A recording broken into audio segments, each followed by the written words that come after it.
अस्सलाम वालेकुम। तो हमारे पास है एक्सरसाइज 4.9 ऑफ ग्रेड 11 और मैं इसका फर्स्ट क्वेश्चन इंग्लिश कम पढ़ेंगे हम, उर्दू में ज़्यादा बात करेंगे। तो हमारे पास एक फर्स्ट स्टेटमेंट क्या कह रही है कि हमारे पास रॉकेट है जो राइज कर रहा है 20 फीट फर्स्ट सेकंड में। एक सेकंड में वो 20 फुट राइज कर रहा है और दूसरे सेकंड में वो कर रहा है 60 फीट। ठीक है, तो वो थर्ड सेकंड में 100 कर रहा है। इसी रेट पे अगर चलता रहे तो 20th सेकंड में वो कितना राइज करेगा। इन सवालों में ना बेसिकली डाटा बनाना मेन चीज़ होती है, फॉर्मूला लगाना मेन चीज़ नहीं होती। आप पढ़ चुके होंगे 4.9 आने से पहले पहले कि अरिथमेटिक क्या होता है, ज्योमेट्रिक क्या होता है और हार्मोनिक सीक्वेंसेस क्या होता है और उनके फॉर्मूलाज क्या होते हैं। ठीक है, तो एक्सरसाइज 4.9 हमारे पास फर्स्ट क्वेश्चन यही कह रहा है। A1 मैंने लिया 20 फर्स्ट सेकंड में जो राइज कर रहा है, A2 मेरे पास है 60 और A3 हमारे पास 100। इसी तरह A20 हमारे पास क्या होगा। आपने सिंपल AN का फॉर्मूला लगाना है। पहले तो आप यहाँ देख लें कि पैटर्न क्या बन रहा है, कॉमन रेशियो है या कॉमन डिफरेंस है। मुझे साफ साफ नज़र आता है कॉमन डिफरेंस है, 40-40 का गैप है इसमें, तो हमने कॉमन डिफरेंस निकाल लिया D। और AN हमारा फॉर्मूला यूज़ करें तो उसमें A1 की वैल्यू भी हमें दी हुई है 20 और D की वैल्यू भी हमें दी हुई है 40। N की जगह हमने 20th सेकंड में देखना था तो 20 पुट करेंगे तो आपको A20 की वैल्यू आ जाएगी, मतलब इतना राइज हुआ हमारे 20th सेकंड में। ठीक है, नेक्स्ट आपका क्वेश्चन है on the result declaration day school wants to invite. अच्छा, इसमें हमारे पास कह रहे हैं कि रिजल्ट का दिन है और स्कूल ने पेरेंट्स को और बच्चों को इनवाइट किया ऑडिटोरियम में। वो कह रहे हैं कि पहली रो में हमारे पास 21 सीट्स हैं। ठीक है, दूसरी रो में इससे एक ज़्यादा है, has one more seat than the one in the front of it. मतलब फर्स्ट हमारे पास जो रो है ना उसमें 21 है और इससे पिछली जो रो है वो उसमें एक ज़्यादा है, मतलब 22 हो गई। उससे पिछली में एक ज़्यादा है, मतलब 23 हो गई। तो मतलब रो आपकी जैसे जैसे बढ़ रही है वैसे सीट भी एक एक नंबर बढ़ती जा रही है। ठीक है, सवाल ये कर रहे हैं कि अगर 30 रो हमारे पास हैं तो हमें नंबर ऑफ सीट्स निकालना है टोटल, मतलब A1 से लेके A30 तक के तमाम सीटों को प्लस करना है हमने।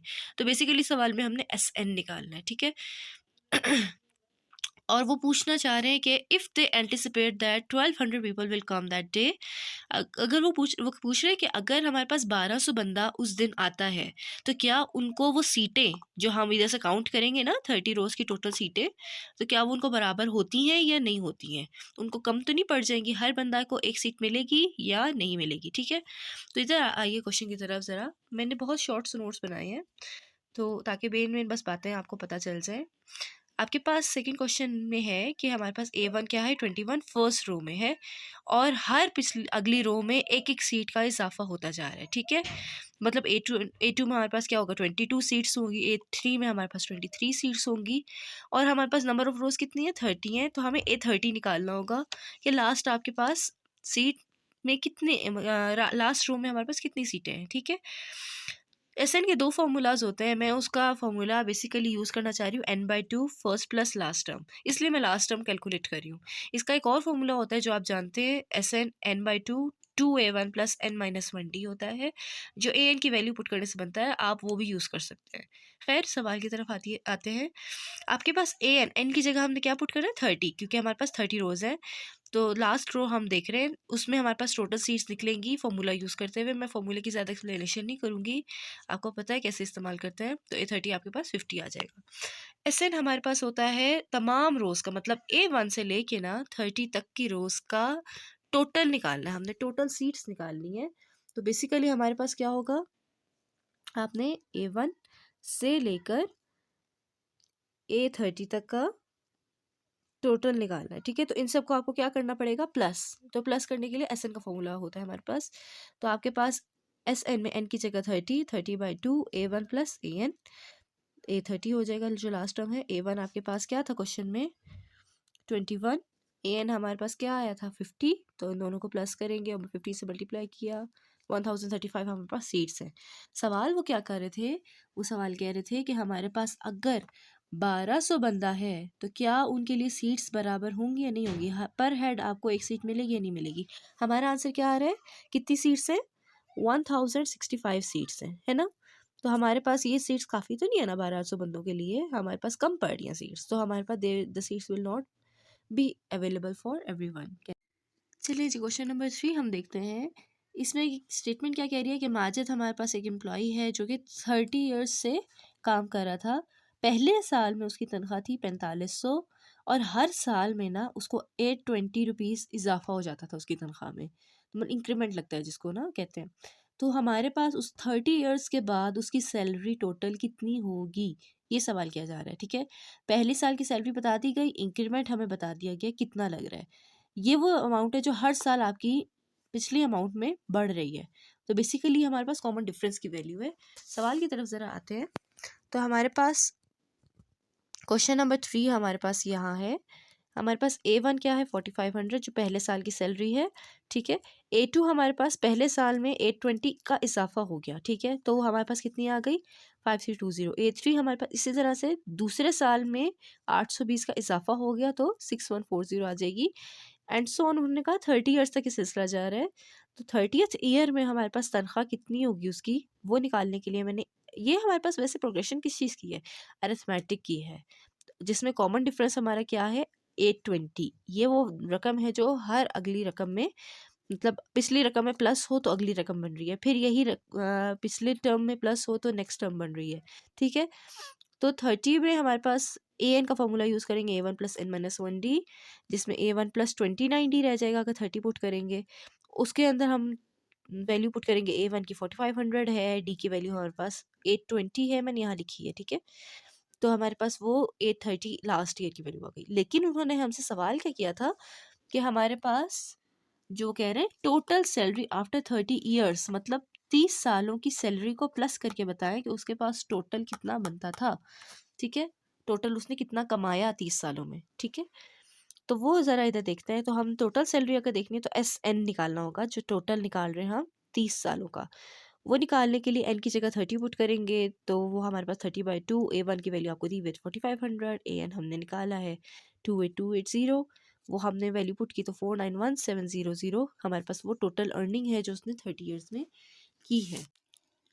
क्वेश्चन नंबर 4 देखिए, ये हमें कह रहा है कि हमने ₹1 सेव किया है फर्स्ट डे में। ठीक है, और हर अगले दिन में पिछले दिन का डबल हो जाता है। मतलब अगर मैंने ₹1 आज सेव किया तो कल मैं ₹2 करूँगी, डबल हो गया।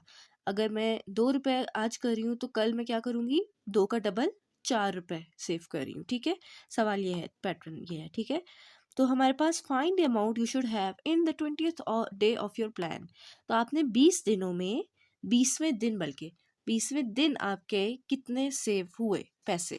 ठीक है, तो ज़रा क्वेश्चन की तरफ आइएगा। क्वेश्चन नंबर 4 आपका यहाँ पे लिखा हुआ है। ठीक है, फर्स्ट डे में हमारे पास कितने रुपए थे, ₹1 हम सेव कर रहे थे। सेकंड डे में हमारे पास उसी का डबल हो रहा था। तो बेसिकली यहाँ पे डबल होना आर को शो करता है। ठीक है, आर हमारा कॉमन रेशियो है जो 2 है, जिसको आप देख सकते हैं बेसिकली कि हमारे पास 1 का क्या हो रहा है, डबल हो रहा है। डबल हो रहा है तो 2 का डबल हो रहा है मतलब 4। ठीक है, फॉर्मूला वाइज भी मैंने आपको यहाँ करके दिखाया कि हाँ A2 हमारे पास RA1 हो रहा है, A3 हमारे पास RA2 हो रहा है। हर पिछले टर्म में R मल्टीप्लाई हो तो नेक्स्ट टर्म बनती है। This is the geometric series का क्वेश्चन। ठीक है, तो हमारे पास वो पूछ रहे हैं कि A20 की वैल्यू क्या होगी। सिंपल ज्योमेट्रिक सीरीज का nth टर्म का फॉर्मूला लगाएंगे। AN हमारे पास A1 R की पावर n-1 होता है। 20 पुट किया तो A1 R raised to power 19 आएगा। A1 की वैल्यू हमारे पास 1 है, R हमारे पास 2 है, पुट किया आपके पास A20 निकला। इजी सा क्वेश्चन था। क्वेश्चन नंबर 5 देखिए, ये थोड़ा सा समझने वाला क्वेश्चन है। A vacuum pump removes 1/5 of air from sealed container on each stroke of its piston। मतलब कहना क्या चाह रहे हैं, हमारे पास एक वैक्यूम पंप है। पंप का आपको समझ नहीं है, आप सोच लें एक टीका है। ठीक है, उसके अंदर भी एक खला होती है। ठीक है, पहले उसको टीके को इस तरह से हम जब प्रेस करते हैं ना, इस तरह से उसकी पिस्टन को प्रेस करते हैं तो अंदर उसकी हवा जो होती है वो बाहर निकल आती है, फिर हम उसमें दवाई भरते हैं, ऐसे ही करते हैं। तो यूँ समझ लें कि उस टीके को ना वो प्रेस कर रहे हैं। ठीक है, जिससे वो हवा उसकी बाहर निकल रही है। अब वो हो क्या रहा है, वो कह रहे हैं वैक्यूम पंप में 1/5 ऑफ एयर एयर हमारे पास क्या हो रही है, रिमूव हो रही है ऑन ईच स्ट्रोक। मतलब मैंने एक हल्का सा प्रेस किया तो पहले इतनी थी हवा, अब उसका कितना रह गया, 1/5 रह गया। उसके बाद दोबारा प्रेस किया तो अगले उसमें भी 1/5 मजीद कम हो गई हवा, फिर प्रेस किया मजीद कम हो गई, फिर प्रेस किया मजीद कम हो गई। ठीक है, तो क्वेश्चन ये कह रहा है। तो हमारे पास what percent of the air remains after 5 strokes of piston. 5 दफ़ा हम अगर स्ट्रोक दे रहे हैं, उसको दबा रहे हैं, तो हवा कितनी बच गई उसके अंदर, वो ये पूछ रहे हैं। ठीक है, तो हमें बेसिकली क्या करना है, आपका क्वेश्चन नंबर अगर यहाँ 5 देखिए, तो total air in the vacuum pump हमारे पास 1 लेंगे। क्यों? क्योंकि आपके पास बेसिकली बच्चों 1 का 5th पार्ट है, ठीक है। इधर आइए ज़रा, आपके पास अगर एयर हमारे पास है 1, तो एक जो हम कह रहे हैं ना स्ट्रोक दे रहे हैं, ठीक है। 1 स्ट्रोक पे हमारे पास कितना हो रहा है? 1 का 5वां हिस्सा, ठीक है। उस 1 का 5th हिस्सा मतलब उस ये टोटल होता है, ठीक है। ये ऊपर वाली टर्म ना इसका टोटल होती है। टोटल 1 एक चीज़ है, तो उसके हम 5 हिस्से बना रहे हैं, कह लें एक तरह से। अगर रैंडमली बना लेते हैं कुछ इस तरह से, 1 2 3 4 5, ठीक है। 5 हिस्से एक चीज़ के बन रहे हैं, ठीक है। यूँ कह लें ये टोटल एयर थी, उसके 5वां जो हिस्सा है ना, इतनी हवा हमारी खारिज हो गई है उस पिस्टन में से, ठीक है, या उस वैक्यूम पंप में से बाहर निकल आई है, ठीक है। तो ये हमारे पास बेसिकली ये 1/5 से हमने अंदाज़ा लगाया, तो टोटल कितना होगा? 1 हो गया, ठीक है। टोटल एयर हम लेंगे यहाँ पे 1, और आर हमारे पास क्या हो रहा है? उस 1 में से 1/5 कम हो रहा है, रिड्यूस हो रहा है ना हवा। तो एक हवा पहले से थी और उसमें 1/5 पार्ट उसका क्या हो रहा है? कम हो रहा है।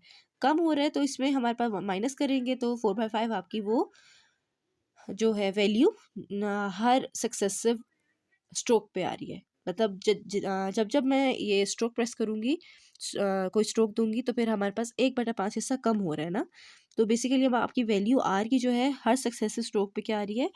4/5, ठीक है। उसके बाद हमारे पास फर्स्ट स्ट्रोक में हमारे पास देखिए, पहले हमारे पास इनिशियल वैल्यू क्या थी? A1, ठीक है। ये मैंने लिखा है, इनिशियल वैल्यू हमारे पास एयर की क्या थी? A1। स्ट्रोक 1 पे हमारे पास यहाँ से यहाँ तक हम स्ट्रोक देंगे ना, मतलब एक दफ़ा प्रेस करेंगे तो शुरू में ये थी, लेकिन अब स्ट्रोक 1 के बाद कितनी रह गई है, वो उसको क्या कहेंगे हम? A2, ठीक है। तो हमारे पास A2 है, फर्स्ट स्ट्रोक को डिनोट कर रहा है।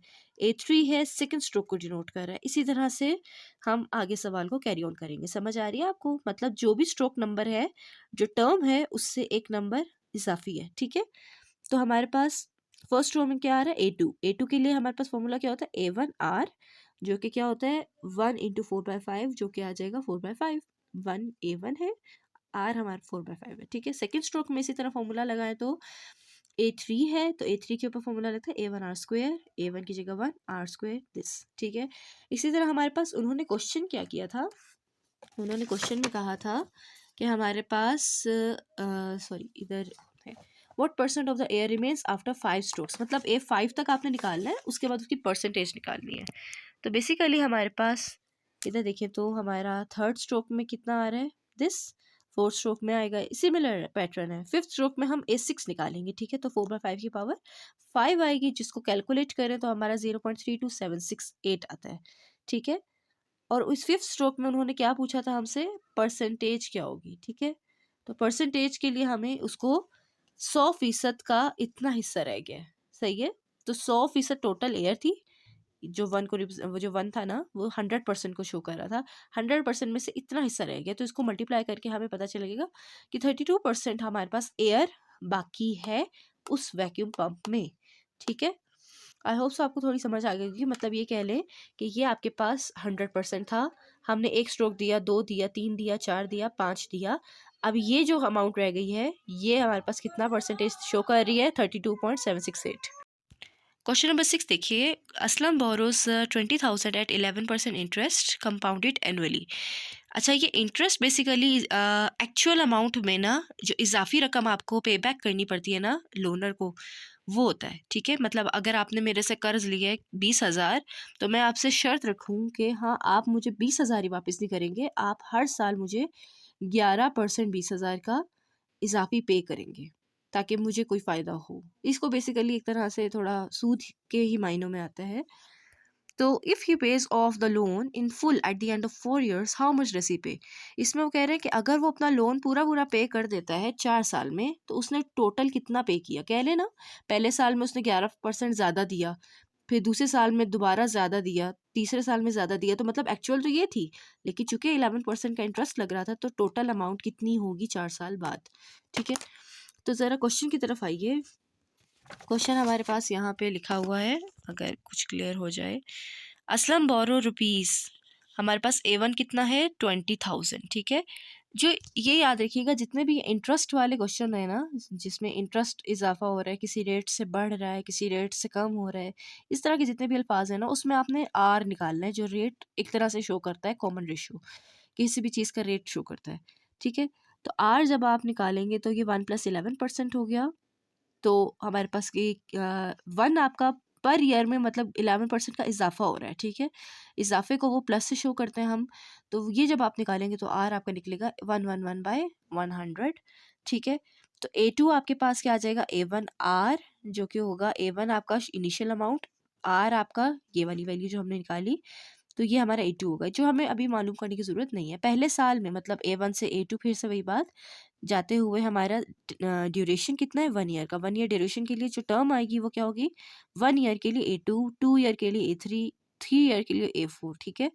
तो सेकेंड ईयर में हमारे पास A3 निकालेंगे, जो किस तरह निकल गई। थर्ड ईयर में A1 आर क्यूब निकलेगा A4 की वजह से, ठीक है। ये ब्लर हो रहा है बार बार, सॉरी। फोर्थ ईयर में हमारे पास A5 निकलेगी, जो A1 आर की पावर 4 होती है, A1 की जगह वैल्यू, आर की जगह ये वैल्यू पावर 4, ठीक है। उन्होंने हमसे सवाल में क्या जिक्र किया था, by the end of 4 year हमारे पास उसकी अमाउंट कितनी पे कर चुका होगा वो। तो हमारे पास फोर्थ ईयर में अगर हम देखें तो A5 निकाल रहे हैं हम, जो कि क्या है, यहाँ मैंने लिखा हुआ है डाटा कि A5 के लिए हमारा 4 ईयर में हमारे पास A5 की टर्म आएगी, जो कि होगी 20,000 इंटू दिस आर की वैल्यू पावर 4, जिसको आप कैलकुलेटर से कैलकुलेट करें तो दिस इज द आंसर, ठीक हो गया। इसी तरह क्वेश्चन नंबर 7 भी बिल्कुल इसी के जैसा है। प्रॉपर्टी डीलर ने हमारे पास एक लैंड लिया, और वो कितने में लिया उसने, ओरिजिनल अमाउंट जो थी ना उसकी, वो थी 45 क्या कहते हैं 4,50,000, ठीक है। अब वो कह रहे हैं कि उस लैंड पे ना, जो उसकी कीमत बढ़ जाती है ना, ज़मीन की हर साल उसकी कीमत बढ़ रही होती है, उसने इतने में ख़रीदा, लेकिन उसकी कीमत किस रेट पे बढ़ रही है, 10% पे। बिल्कुल पिछले वाले क्वेश्चन जैसे, वहाँ 11% आर था, यहाँ आर में 1+10% करेंगे, ठीक है। तो हमारे पास वो पूछ रहे हैं कि 8 सालों में ज़मीन कितनी कीमती हो जाएगी, ठीक है। तो इधर हम देखिए, A1 हमारे पास ज़मीन की ओरिजिनल कीमत ये है, आर हमारे पास 1 में 10% का इजाफा हो रहा है कि नहीं हो रहा। जितने भी रेट वाले क्वेश्चन है ना, उसमें आपने परसेंटेज जहाँ जहाँ दी हुई है, वहाँ आपने 1 प्लस दैट परसेंटेज करना होता है, तो आपका आर निकल आता है, ठीक है। उसके बाद आपका फर्स्ट ईयर में हमारे पास वही वाली जो तरीका हमने कहा था ना, फर्स्ट ईयर में हमारी A2 की वैल्यू, सेकेंड ईयर में हमारी A3 की वैल्यू, वही पैटर्न हम देख रहे हैं यहाँ पे। तो फर्स्ट ईयर में हमारे पास A2 आएगा, सेकेंड ईयर में A3 आएगा। इसी तरह अगर एट्थ ईयर की बात की जाए तो क्या आएगा, A9 आएगा, ठीक है। खैर A9 हमारे पास क्या आ जाएगा, A1 r is to power 8, ठीक है। A1 हमारे पास क्या है 45,000, आर हमारी वैल्यू हम निकाल लेंगे इनको, जब आप प्लस 10/100 करके +1 करेंगे तो 1.1 आता है, ठीक है। तो ये आर की वैल्यू हमने पुट की, कैलकुलेट किया, तो एट्थ ईयर में हमारे पास आंसर ये आ रहा है, ठीक है। नेक्स्ट क्वेश्चन हम देखते हैं ज़रा, 8 क्वेश्चन क्या कह रहे हैं। A man deposits 2,000 in the first year, ₹4,000 in the second year, 8,000 in the third year and so on. एक बंदा है, ये रकम हमारे पास डिपॉजिट करा रहा है बैंक में हर साल। तो उसकी अमाउंट कितनी होगी बाय द फिफ्थ ईयर, 5 साल बाद, 5वें साल में उसकी अमाउंट कितनी हो जाएगी। तो इसमें भी हमने पैटर्न ही देखना है। A1 हमारे पास क्या है, क्वेश्चन नंबर 8 में 2,000 वो डिपॉजिट करा रहा था, 4,000 डिपॉजिट करा रहा था सेकेंड ईयर में, थर्ड ईयर में वो क्या करा रहा था 8,000। मतलब अब यहाँ पे जो ईयर का नंबर है ना, वो हम टर्म के नंबर से ही शो कर रहे हैं। I don't know why this is blurring. खैर, तो हमारे पास A5 हमने निकालना है, फिफ्थ ईयर में हमारे पास उसकी कितनी अमाउंट डिपॉजिट हो चुकी होगी। तो सीक्वेंस हमारे पास क्या है, ज्योमेट्रिक है, याद रखिए। 4,000/2,000 2 आता है, 8,000/4,000 2 आता है। कॉमन रेशियो हमारा क्या आ रहा है, 2 का आ रहा है, ठीक है। या यूँ कह रहे हैं, हर पिछली टर्म को 2 से मल्टीप्लाई कर रहे हैं तो अगली टर्म बन रही है, ठीक है। आर हमने निकाल लिया, 2 आ रहा है। यूजिंग फॉर्मूला हमारे पास हमने कितने साल का निकालना है, मैंने यहाँ बताया आपको। 1 आपका फर्स्ट ईयर को शो कर रहा है, 2 आपका सेकेंड ईयर को शो कर रहा है, ठीक है। क्वेश्चन की डाटा ही ऐसे गिवन है। तो फिफ्थ ईयर के लिए आप क्या यूज़ करोगे, A5, जो कि होगा A1 r is to power 5 - 1 r is to power 4। A1 की वैल्यू पुट की, आर की वैल्यू पुट की, सॉल्व किया तो 32,000 उसने जमा करा लिए 5 साल तक। अच्छा जी, क्वेश्चन नंबर 9 अगर आप देखें तो वो कह रहे हैं, number of bacteria in a culture increase geometrically from this to this in 5 days। मतलब ये इनिशियल अमाउंट है और ये 5वें दिन की अमाउंट है। 5 दिन बाद इतनी ज़्यादा उसकी जो बैक्टीरिया है वो इंक्रीज़ हो चुका था, ठीक है। Find the daily rate of increase assuming the rate to be constant, मतलब हमने आर निकालना है इसमें, ठीक है। रेट मैंने कहा है जब भी जिक्र होगा रेट का या जो है इंटरेस्ट का, तो आपने आर निकालना होता है। तो A1 आपको क्या दिया हुआ है 16,000। डे 1 में आपका क्या आएगा A2, एक दिन बाद, एक दिन कंप्लीट होने के लिए शुरू से अगले दिन तक जाना होगा ना, ठीक है। डे 2 में हमारा आएगा A3। डे 5 में हमारी क्या वैल्यू आएगी A6 की वैल्यू आएगी, जो कि क्या है A1 R⁵5। क्वेश्चन हमें क्या दिया हुआ है कि लास्ट वाली टर्म हमें दी हुई है, ये है, ठीक है, 1 to 1। ये ना देखिए ना, आपको जो फर्स्ट टर्म दी हुई है A1 और लास्ट टर्म हमें दी हुई है जो कि हमारी A6 बन रही है 50 के लिहाज से, वो है 1 to 1 5,000। तो ये हमारे पास ये वैल्यू दी हुई है, तो आपने जस्ट फॉर्मूले में A6 की वैल्यू पुट करनी है, A1 की वैल्यू पुट करनी है और R की वैल्यू निकाल लेनी है, रेट हमने निकालना है, ठीक है। अच्छा, इसमें हमने वैल्यूज पुट की, A6 की जगह 1 to 1 5,000, A1 की जगह वैल्यू पुट की 16,000, R⁵5 है, ठीक है। R इधर ही रखना है, बाकी टर्म्स को उधर ले जाएंगे। 243 और 32, 2 की पावर 5 होता है ये 32, और 3 की पावर 5 होता है 243। ये मुझे पता था, आप कैलकुलेटर से भी निकाल सकते हैं। दोनों साइड पे पावर 5 है तो आप 5th रूट ले लेंगे बोथ साइड्स पे, जिससे कैंसिल आउट होके आर के रेट क्या निकल रहा है हमारा 3/2, ठीक है। तो यही वो पूछ रहे थे कि कांस्टेंट रेट क्या होगा हमारा। क्वेश्चन नंबर 9 में देखे ना, हमारे पास रेट कांस्टेंट रेट क्या आ रहा है हमारा 3/2, ठीक है। आगे आप देखें क्वेश्चन नंबर 10 हमारा इसी तरह से। क्वेश्चन नंबर 10 बच्चे पीछे वाले क्वेश्चंस के साथ सेम ही है। इंटरेस्ट हमारा 9% लग रहा है, इनिशियल अमाउंट आपको दी हुई है, ईयर्स आपको 10 ईयर्स बताए हुए हैं। तो वो आपको अगर मैं नोट्स में सेंड कर दूँ तो वो आप उधर से देख सकते हैं, फिर भी बच्चों के लिए दिखा देती हूँ यहाँ पे ही, ठीक है। तो सेम वही प्रोसेस है तकरीबन, ठीक है। उसके बाद आपके पास क्वेश्चन नंबर 11 अगर आप देखें तो हमारे पास पहले साल में जैन ने कितना पे किया 5,000 इंश्योरेंस कंपनी को। फिर सेकंड ईयर में हमारा कितना पे कर रहा है वो 6125, 11 क्वेश्चन देखिएगा। और थर्ड ईयर में 7250 पे कर रहा है। तो 10 सालों में उसने कितनी इंश्योरेंस कंपनी को पे कर दिया। तो आपने 10 सालों का टोटल निकालना है कि उसने 10 सालों में टोटल कितना पे किया इंश्योरेंस कंपनी को। तो इसमें क्वेश्चन 11 देखिए, तो A1 आपका क्या आ रहा है 5,000, A2 आपका 6125, A3 इस तरह से। तो ये बेसिकली अरिथमेटिक सीक्वेंसेस को शो कर रहा है, जिसमें कॉमन डिफरेंस है 1125 रुपीज़ का, ठीक है। तो आपने 10 साल तक की वैल्यू आप निकाल सकते हैं, वो निकाल के फिर आपने क्या करना है SN निकालना है, उन सारे 10 सालों का टोटल निकालना है कि उसकी कितनी वैल्यू थी। तो उसने 5,000 plus last term, first term plus last term को आप n/2 से मल्टीप्लाई करते हैं, ठीक है। वही हम कर रहे हैं। तो आपके पास ये हमारे 10 सालों की रकम है जो उसने टोटल इंश्योरेंस कंपनी को पे किया, जो कि बनता है 1,06,25 रुपीज़, ठीक है। इसी तरह से हमारे पास क्वेश्चन 12 कह रहा है Naveed takes a vehicle from a bank after paying down payment. हमारे पास वो कह रहे हैं कि उसने एक गाड़ी ली और उसमें उसने फर्स्ट मंथ में कितना पे किया, उसका 13,000, दूसरे मंथ में 14,500, तीसरे मंथ में दिस वैल्यू 16,000। और अगर वो 2 साल तक पे करता रहा तो टोटल अमाउंट कितनी बनेगी, वो ये कह रहे हैं। अच्छा, इस सवाल में 2 साल और यहाँ आप इसको ज़रा गौर कीजिएगा कि 2 ईयर्स में दिया हुआ है, ये मंथ में। तो आपको पहले 2 ईयर्स को मंथ्स में कन्वर्ट करना होगा, ठीक है। तो 2 ईयर्स में हमारे पास बच्चे मंथ्स कितने होते हैं, एक साल में 12 महीने होते हैं ना, तो 2 ईयर्स में कितने मंथ्स हो जाते हैं 24 महीने, ठीक है। तो आपको 24 महीने का डाटा देखना है, ठीक है। तो एक साल में उसने 13,000 किए, दूसरे साल में 14,500, तीसरे साल में 16,000, इसमें कॉमन डिफरेंस हमारा 1,500 का निकल रहा है, ठीक है। तो वो कह रहे हैं 24 महीनों में, मतलब 2 सालों में उसने कितना, क्या कहते हैं, डाउन पेमेंट कर दी बैंक को अपनी गाड़ी के लिए, ठीक है। तो वो आपने 24 एन की जगह आपने क्या पुट करना है, जस्ट 24 पुट करना है। आपने A24 की वैल्यू फाइंड करनी है, जो कि आ जाएगी आपकी A1 प्लस 23D, और इसको वैल्यू पुट करेंगे तो 47,500 आ जाएगी।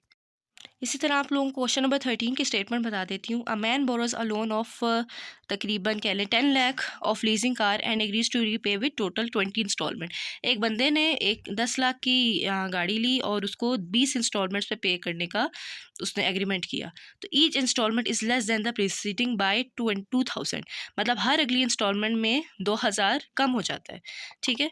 तो उसकी पहली इंस्टॉलमेंट कितनी थी, वो ये कह रहे हैं कि उसने टोटल उसकी जो अमाउंट है वो कितनी है 10 लाख, और इंस्टॉलमेंट्स वो ले रहा है, मतलब उसने कितनी इंस्टॉलमेंट की कि हर अगली इंस्टॉलमेंट में उसका 2000 कम हो जाता था, ठीक है। तो उसकी फर्स्ट इंस्टॉलमेंट कितनी थी, ठीक है। उसमें हमें टोटल अमाउंट हमें दी हुई है, ठीक है। मतलब हमें इसमें थोड़ा सा रफली हो गया है कि हमें 20 साल इंस्टॉलमेंट्स की अमाउंट हमें दी हुई है 10 लाख, ठीक है। 20 सालों में उसने 10 लाख पे करने हैं, ठीक है। और उसमें कॉमन डिफरेंस हमें दिया हुआ है कि हर साल 2000 कम हो रहे हैं, तो कम हो रहे हैं तो उसको हम नेगेटिव से शो करेंगे, ठीक है। आपकी फर्स्ट इंस्टॉलमेंट कितनी है, A1 हमने निकालना है। बेसिकली हमें क्या दिया हुआ है, SN दिया हुआ है एंड हमें A1 रिक्वायर्ड है। SN का फॉर्मूला आपको पता है, n/2 2A1 + n-1D का यूज़ करेंगे। S20 की जगह वैल्यू पुट करेंगे 10 लाख, ठीक है। और D की जगह वैल्यू पुट करेंगे -2000, कैलकुलेट करेंगे तो आपका A1 निकल आएगा 6900, जो कि उसने फर्स्ट ईयर में पे किया था, ठीक है। लास्ट क्वेश्चन जल्दी से देखते हैं। Sara pays her first installment ₹8000 to insurance company for the vehicle. तो हमारे पास पहले साल में सारा 8000 पे कर रही है, और जो है हर साल उसकी इंक्रीज़ 5% इंक्रीज़ हो रहा है इंस्टॉलमेंट में। तो टोटल अमाउंट 24 इंस्टॉलमेंट में वो कितनी दे रही है, ठीक है। ये हमारे कह रहे हैं। क्वेश्चन 14 देखिए, A1 आपके पास क्या है, 8000 जो उसने फर्स्ट इंस्टॉलमेंट पे किया, और इंक्रीज रेट हो रहा है, तो आपको वो चीज़ बता चुकी हूँ मैं। आपने 1 प्लस दैट परसेंटेज करना है जो भी आपको सवाल में रेट का दिया होगा, तो वो आपका निकल आएगा 1.05 आर की वैल्यू, ठीक है। अब टोटल आपने पेड देखना है 24 इंस्टॉलमेंट्स में उसने टोटल कितना पे किया, ठीक है। वो यही कह रहे हैं ना सवाल में, अगर आप गौर करें तो सारा पेज जो है हमारे पास जो है what total amount she pays in 24 installments, तो टोटल 24 इंस्टॉलमेंट में उसने टोटल कितना पे किया, तो वो हमने S24 बेसिकली सम निकालना है उन 24 इंस्टॉलमेंट्स का। तो SN की जगह आपका फॉर्मूला होता है A1, R की वैल्यू हमारी 1 से बड़ी थी तो हमने R⁻n-1/R-1 का फॉर्मूला यूज़ किया। वैल्यू पुट की, N की जगह 24 पुट कर दिया मैंने यहाँ डायरेक्ट। इसके अंदर हमने A1 की वैल्यू पुट की, R की वैल्यू पुट की, तो आपके S24 टोटल अमाउंट ये निकल आई है कि आपके 24 इंस्टॉलमेंट में उसने कितना पे किया सारा ने, 5,16,000 समथिंग, ठीक है। आई होप सो आपको समझ आई होगी। टाइम शॉर्ट होने की वजह से थोड़ा सा मैंने जल्दी पढ़ाया है, तो कोई भी सवाल हो आप मुझसे पूछ सकते हैं, ठीक है। ओके जी, अल्लाह हाफिज़।